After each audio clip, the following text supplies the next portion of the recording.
लोहा घुन खा गया। एक बार की बात है, दो व्यक्ति थे जिनका नाम था मामा और फूफा। मामा और फूफा दोनों व्यापार करते थे और दोनों व्यापार में सहभागी थे। मामा ने फूफा से कहा, फूफा क्यों ना हम कोई ऐसी वस्तु खरीद ले जो जल्दी खराब ना हो और उसकी कीमत भी बढ़ती रहे, फिर हम उसे कुछ वर्षों बाद बेचे जिससे उसके मूलधन से ज्यादा दाम मिले। फूफा ने कहा, ठीक है मामा, तुम्हारी बात तो सही है, पर हम खरीदे क्या? उन्होंने आपस में राय-मशवरा किया और लोहा खरीदने का निर्णय लिया।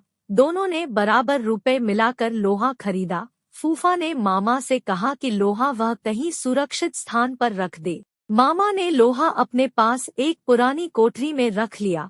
कुछ दिन तो लोहा जस का तस रखा रहा, पर धीरे धीरे मामा के मन में लालच आ गया और मामा फूफा को बिना बताए लोहा बेचने लगा। काफी दिनों बाद फूफा मामा के पास गया और बोला, मामा आज लोहे का भाव काफी बढ़ गया है, जल्दी से वह लोहा निकालो, हम इसे बेच कर आते हैं। इस पर मामा बोला, फूफा लोहा तो अब कबाड़ घर में नहीं है, क्योंकि लोहे को तो घुन खा गए हैं। फूफा समझ गया कि मामा ने उसके साथ धोखा किया है और उसे बिना बताए सारा का सारा लोहा बेच दिया है।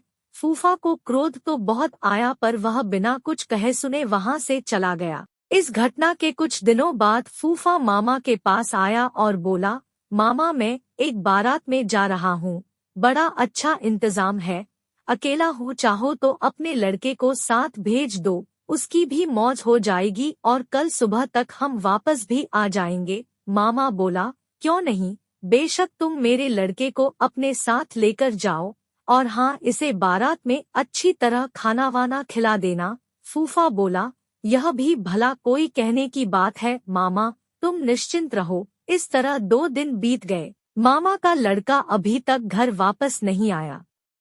मामा को बहुत चिंता हो गई कि अभी तक उसका लड़का घर वापस क्यों नहीं आया है। वह अपने लड़के के बारे में जानने के लिए फूफा के पास गया और बोला, फूफा मेरा लड़का कहाँ है? वह अभी तक घर वापस क्यों नहीं आया है?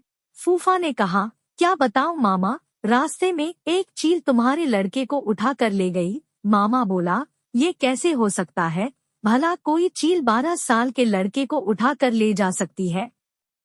सीधी तरह मेरा लड़का मुझे वापस करो, नहीं तो मैं राजा भीम के पास जाऊंगा। फूफा बोला, ठीक है मामा, चलो राजा जी के पास चले, अब वही न्याय करेंगे। मामला वहां के राजा भीम के सामने पेश हुआ। राजा भीम ने सारी बात सुनी और आश्चर्यचकित होते हुए फूफा से कहा, देखो फूफा, तुम झूठ बोल रहे हो, भला कोई चील 12 वर्ष के लड़के को उठाकर अपने पंजों से आसमान में ले जा सकती है? इस पर फूफा ने उत्तर दिया, हे राजन, जब लोहे को घुन खा सकता है तो 12 साल के लड़के को चील उड़ा के ले जा सकता है।